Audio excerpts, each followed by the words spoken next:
Price எல்லாம். இன்றைய சிந்தனையின் வசனத்தோட கதை ஒன்றை கேட்போமா? சுந்தர் நல்ல படிச்ச பையன். அரபு கண்ட்ரிக்கு போனா நல்லா சம்பாதிக்கலான்னு போனான். வேலையே கிடைக்கல. மார்க்கெட்ல மீன் வெட்டுற வேலை தான் கிடைச்சது. சந்தோஷமா செஞ்சான். அதுக்கப்புறம் செக்யூரிட்டி வேலை கிடைச்சது. அங்க இருக்கும்போது சூப்பர்வைசருக்கு வேண்டிய உதவியெல்லாம் நல்லா பண்ணிட்டு இருந்தான். அப்பதான் ஆஃபீஸ்க்குள்ள பியூன் வேலை இருக்குன்னு கேள்விப்பட்டான். அப்புறம் பியூன் வேலையும் கிடைச்சது. அதுக்குள்ள இருக்கும்போது ஆஃபீஸ்ல இருக்கிறவங்களுக்கெல்லாம் சிஸ்டம் ஒர்க்லாம் செஞ்சு கொடுப்பான்.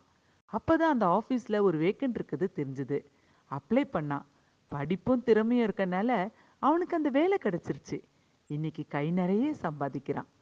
வேத வசனம் இன்னைக்கு என்ன சொல்லுதுன்னு பார்க்கலாமா?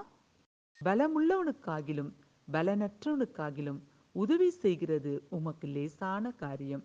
2 நாளாகமும் 14ஆம் அதிகாரம் 11ஆம் வசனம். ஆமாங்க, கர்த்தராகி இயேசு கிறிஸ்து நீங்க பலமுள்ளவங்களா பலனற்றவங்களான்றத பத்தி கவலைப்படல. ஆனா நீங்க வாழ்க்கையில ஜெயிக்கணும்னு ஆசைப்படுறீங்களா? நிச்சயமா உங்களுக்கு உதவி செய்வார். God bless you all.